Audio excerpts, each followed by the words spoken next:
welcome. Hi, everyone. I'm Jen Stein. I'm the Vice President of Innovation and Workforce Strategies at Kaptivate.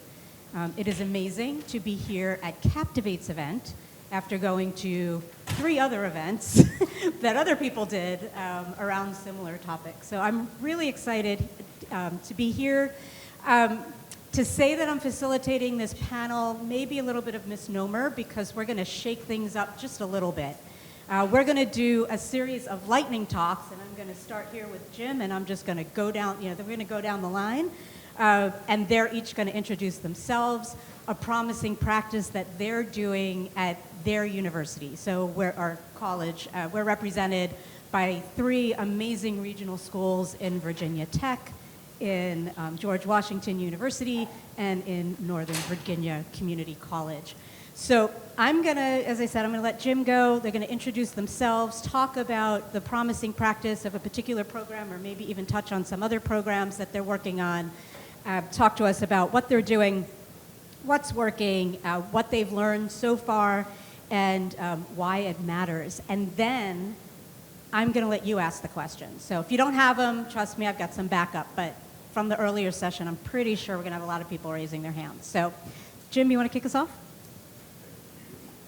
Let me let this catch up to me. Now it's working. Okay.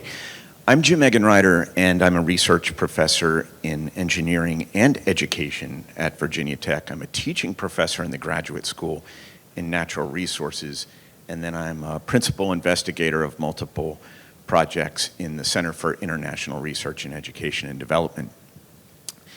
My primary role, full-time job, is actually teaching physical computing and career exploration in the context of IT and IoT to prepare our future technical workforce.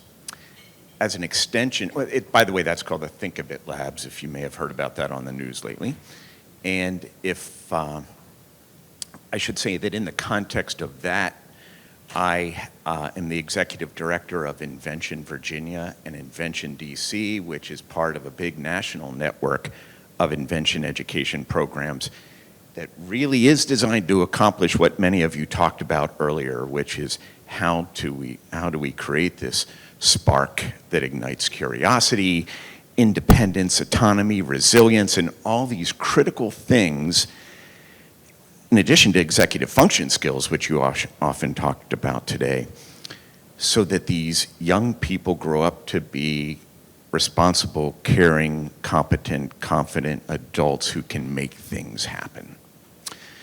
I'm also on I'm an external evaluator on NSF's big National Center for Emerging Molecular Synthesis project. It's a big $20 million project to identify new proteins.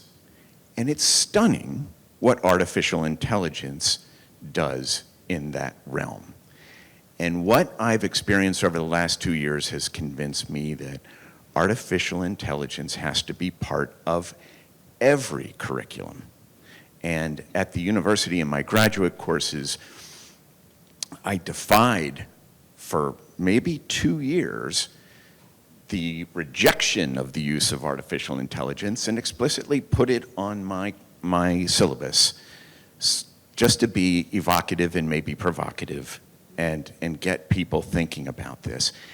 And the good news is I actually have a deadline by the end of the day to review a new course in artificial intelligence and geographic information systems for a graduate certificate in natural resources. So if it's coming to natural resources, with tree huggers, it can come to your domain as well. I'm Michael Tedeschi. I am a AI application and marketing strategy professor, as well as digital marketing in the age of AI and consumer neuroscience and persuasion at GWU. And I am, my world has completely changed. I walked into class when I first started teaching AI. I thought I needed to teach tools. Then I quickly realized that every day there are new tools. It's hard to keep up. And so I started designing the class as an innovation lab. So I would say my class is now officially an innovation lab where they come in to either be corporate-ready employees that really fully understand AI, or innovate those that can't get a job. They have to create their own job, their own route, their own way. And so I teach them innovation and how to solve any problem that they have using AI. And so we're taking let me use the AI tool approach into how do we co-create with AI and co-think and learn to design something that you can tangibly show to an employer during an interview.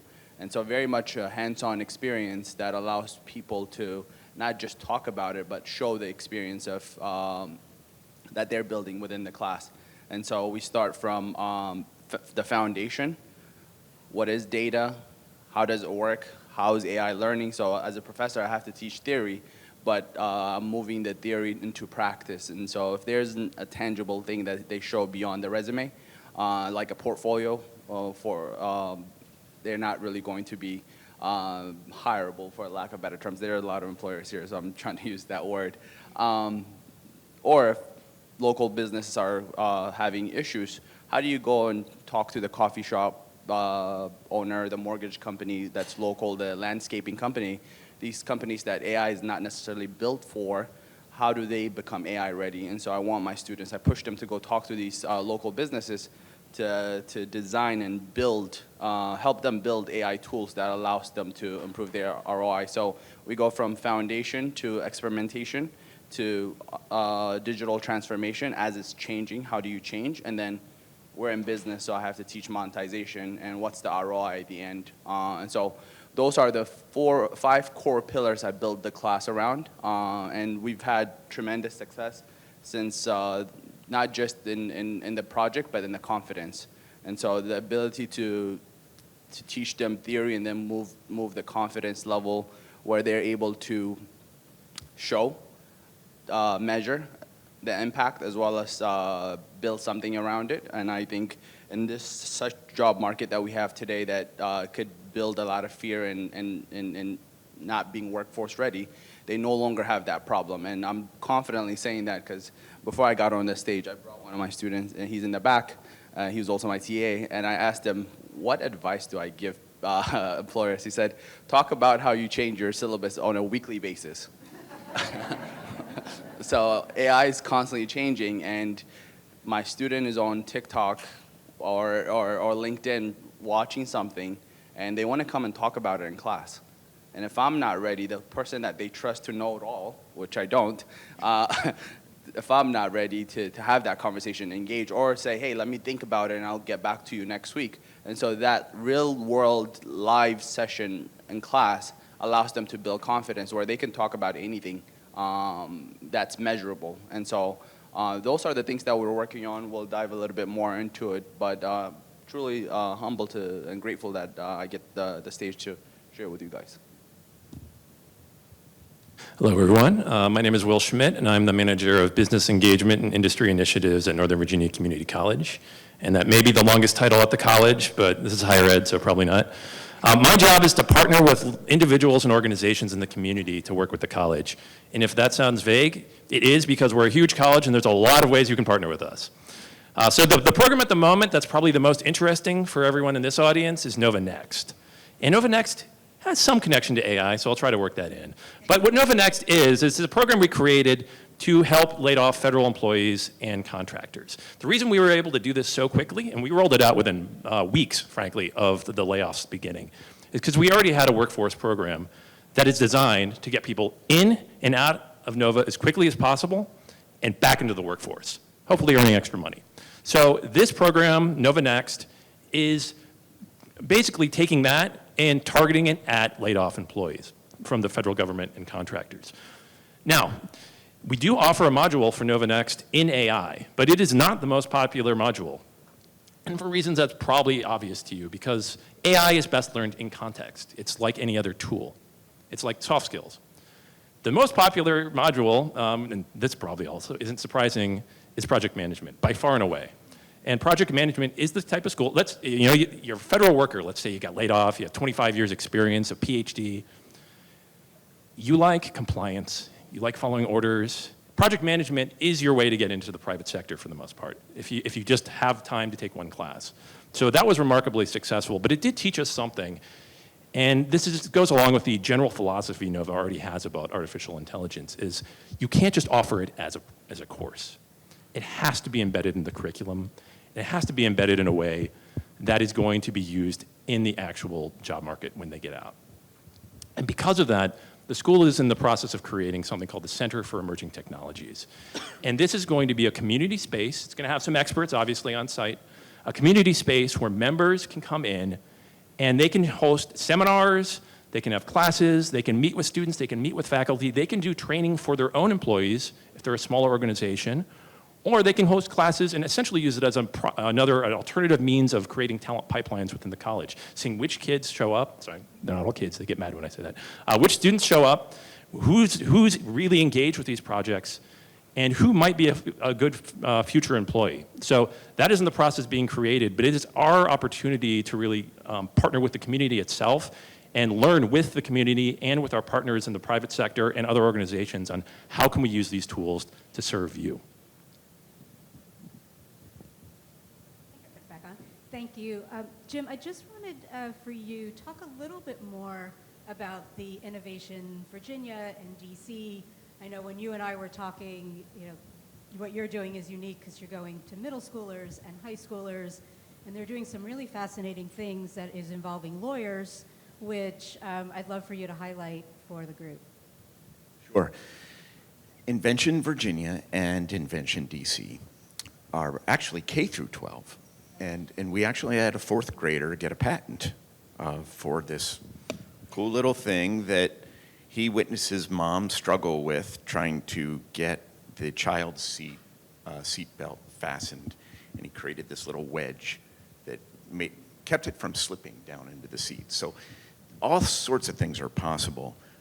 My favorite connection to Invention Virginia is something Laurentis and I share, which is this work in work-based learning with DC students and Northern Virginia students in internships and work-based learning.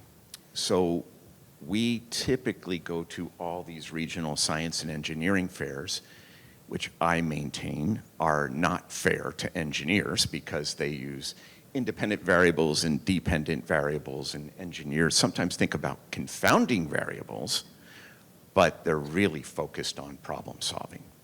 So we started building our internship programs around problem solving. I started going to these science and engineering fairs with a new purpose, throughout the whole state, by the way, and we started inviting these students to internships and matching them with employers. But we often end up hosting anywhere between 50 and 100 throughout an academic year ourselves. Some return, so maybe 80 new students each year. And this year we had them identify their own problem or challenge that they wanted to solve. We had 71 who were engaged, but 40 or more were coming almost every day to our campus at Potomac Yards. And by the end of this summer, by the end of August, they had filed 21 provisional patent applications or peer-reviewed journal articles on their work. 3 were actually full patent applications.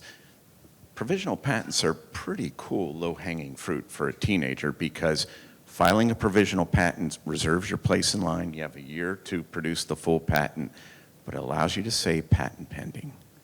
And when a teenager can start marketing their idea before they're even applying to colleges, they just feel like they're on a whole different plane than they might have otherwise.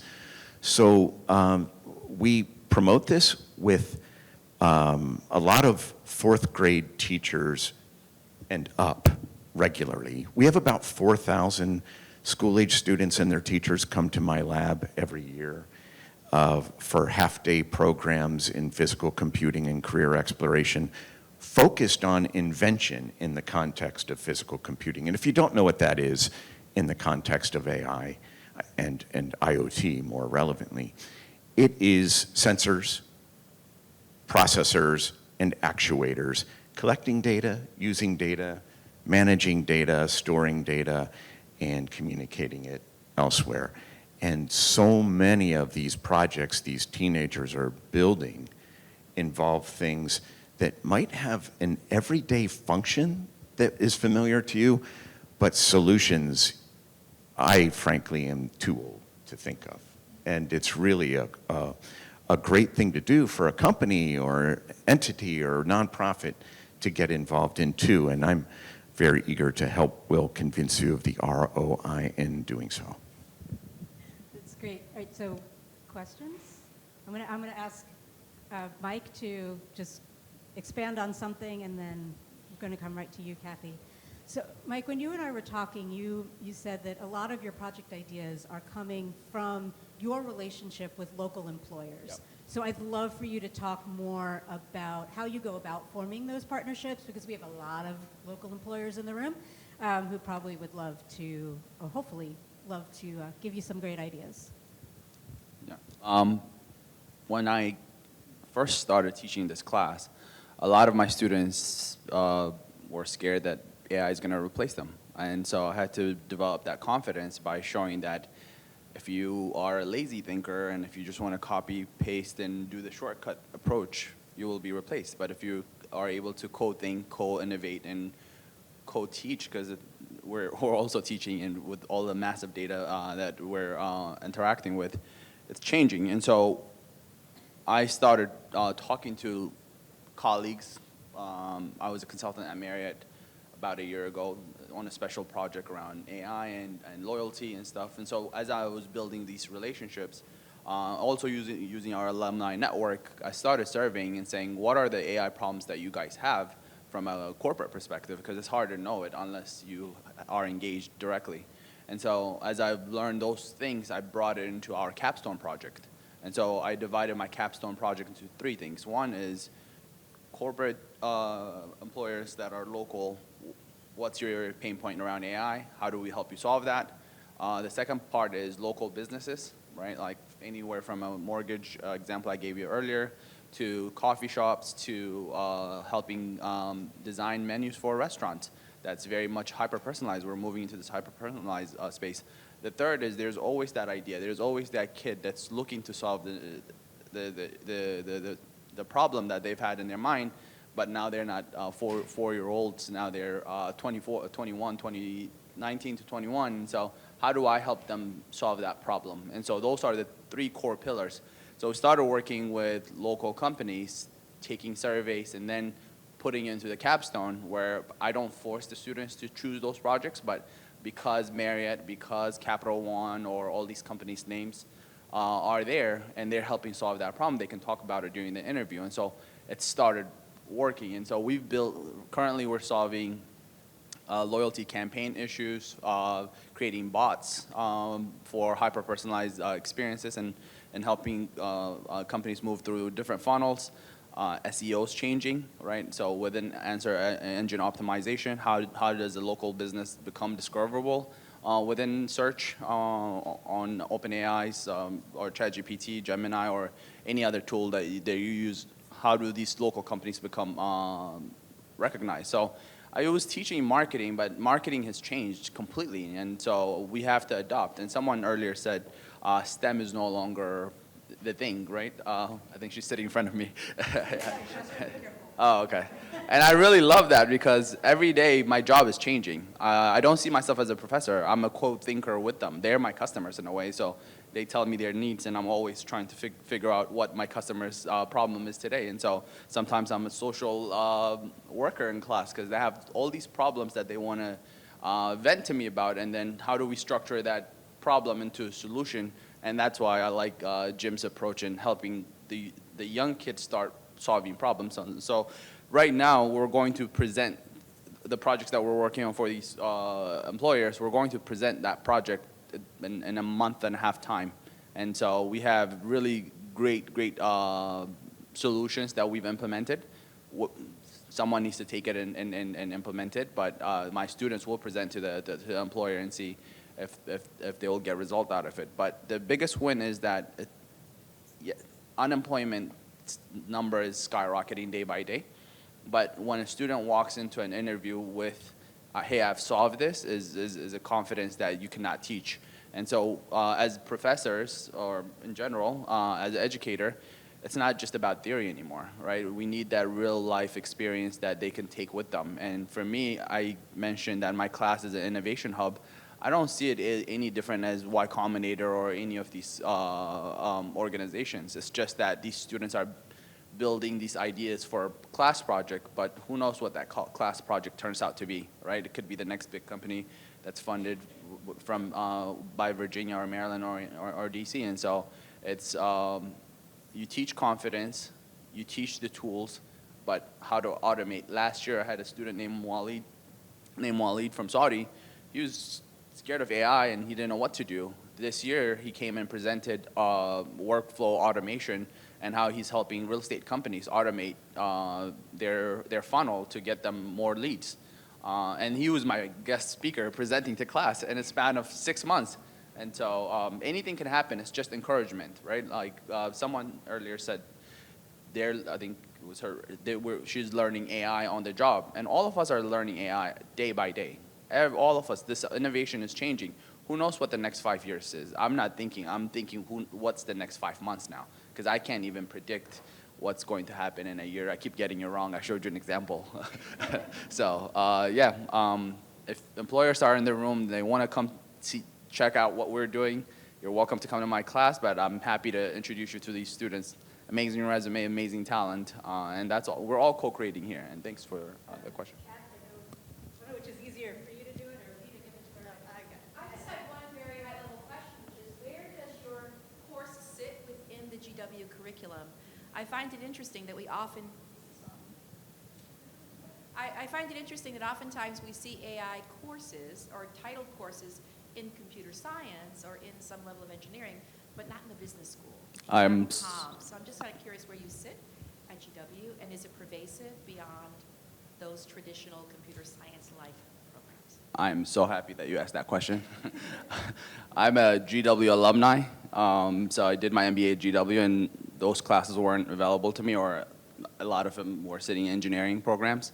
And I fought about a year and 2 years to make sure that our course within the GW Business School become available to students. And so I'm in the marketing division, but we're in the business school in the marketing division. But now, like, my classes touch, it's wide open to everyone that is not just even outside of business school. Like design thinking is a huge part of AI. And so how do we get the designers to come to my class? How do we get the communication folks to come into my class and take to this AI application class? When we talk about marketing touches everything. And so how do we make sure that AI touches not just AI, but all these students come and learn, not from an engineer's mindset, but from a business mindset. At the end of the day, the ROI has to make sense. Even leaders are scared to invest their time and money into AI. And so those leaders tomorrow that are coming out of my class will be CEOs. And so with that mindset, I had to go pitch for about a year and a half.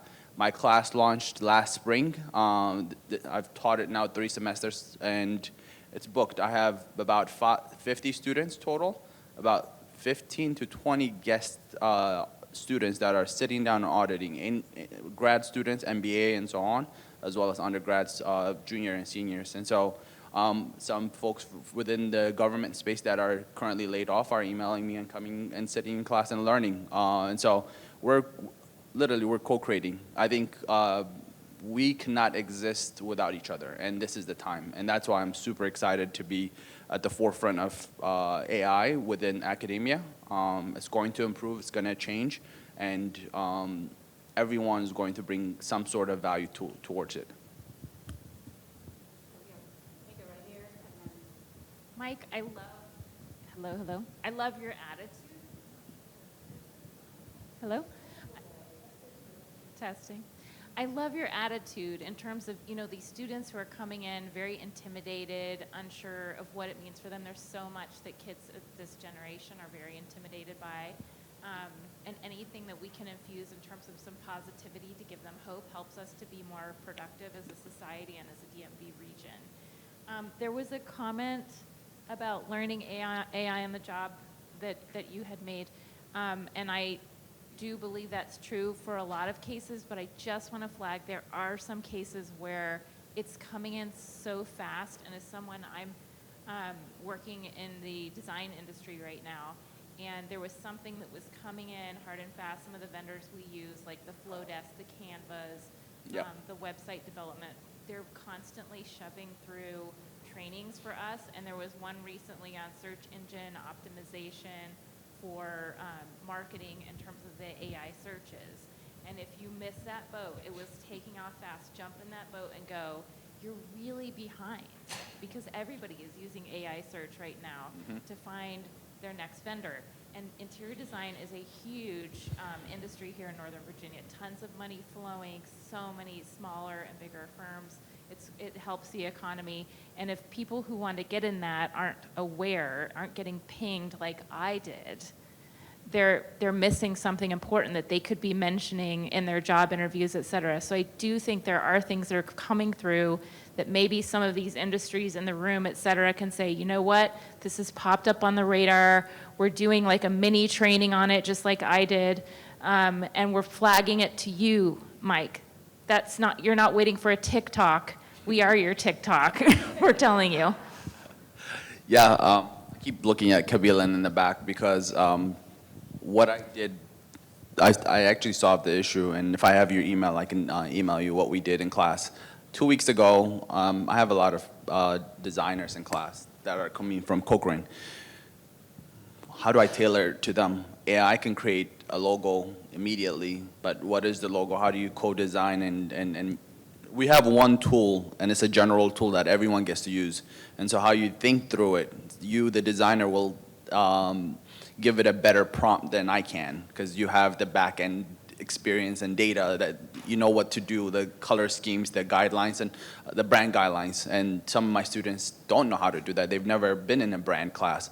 And so we used AI to first to design it ourselves using Canva and Adobe, but then upload that and then have chat or any of these AI tools create a logo for a company completely with brand guidelines and stuff. So if I'm consulting a company that wants me to help them change their brand guidelines, which was the mortgage company, we had to go through that because they were a digitally first company. And so your point is well taken, and we're approaching similar approach to what you said in class. And I wish I have enough requests coming in. We're looking at online what's happening and then trying to move fast. And that's why Kaptivate and people that are in class, I do in-class activities. If I give a HBR case, I take the case and I make sure that the case becomes something that they act upon fast in order to show it next week and write about it on LinkedIn and stuff. And so we're moving so fast, and sometimes it's stressful. I love my job, but I'm also stressed by it. I want to follow up on that briefly. Interior design is a brand new example for me, and I'm grateful for that. But I hope all of you who have examples like that, go to Mike, go to Will, come to me, please. My Master's of Engineering program requires a project-based capstone or some other project during their master's degree.